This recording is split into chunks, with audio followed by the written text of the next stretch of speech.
I'm Linton Stevens, and I am thrilled to be part of a new research project which is unearthing the lives of 7 composers who perhaps haven't had the exposure they deserve.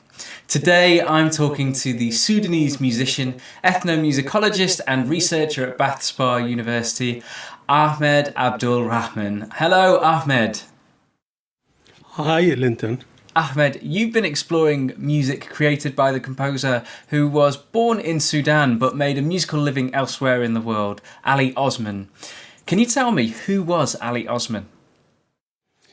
Ali Osman was born in 1958 in Omdurman, Sudan. He was a highly significant Sudanese composer of orchestral, chamber, and vocal work that have been performed across Europe and in the Middle East. Osman's musical life began in 1971 as self-taught rock musician playing guitar and drums. Growing up in multicultural society was a great impression for his music. Sudan is one of the most diverse countries in Africa, culturally, linguistically, religiously, and also to a certain extent ethnically. This music diversity enhanced Sudanese music and shaped Osman's experiences as musician from an early age and later as a composer. So, Ahmed, Ali Osman went to great lengths to become a composer. Can you tell us about his musical background? Osman started as a self-taught rock musician, but realizing the limitation of being self-taught, he decided to study music more seriously abroad. Then he decided to travel to Canada, but since there is no Canadian visa section in Sudan, he had to travel to Egypt to obtain his visa. Facing with daunting requirement for obtaining that visa from the Canadian embassy in Cairo, he decided to apply for the Conservatoire of Music in Cairo, where he's been offered a place to study. Ahmed, can you tell us how he fused elements of African, Arabic, and European music influences into his own writing? What did that sound like?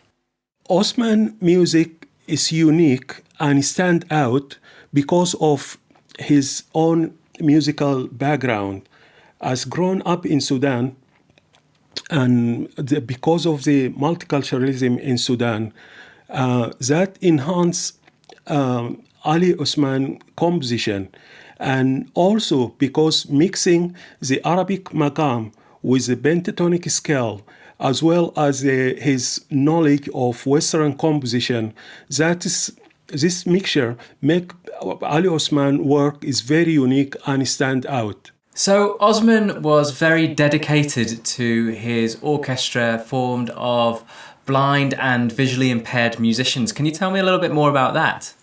Yes, he was. For the last 17 years of his life, he was a strong influence on the musical community through his work as artistic director and principal conductor for the Nur wal Amal Light and Hope Orchestra.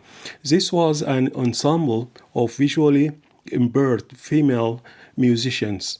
So Ahmed, can you tell us a little bit more about your research into Osman's music? What do you hope to achieve by introducing his work to a wider audience?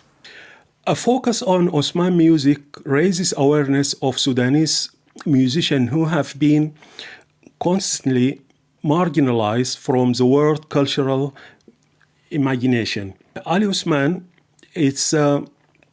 dedicated his life for teaching and conducting this blind women orchestra, as well as producing his own work abroad for many years.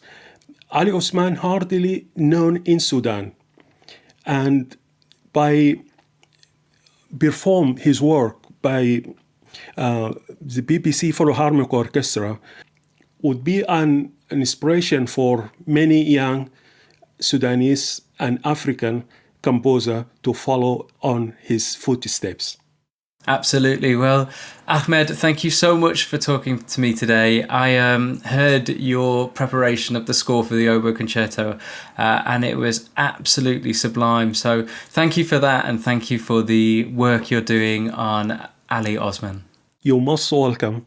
This is a joint project between the Arts and Humanities Research Council, BBC Radio 3 and the BBC Philharmonic. Do search out more videos in the series because there's so much more music to discover.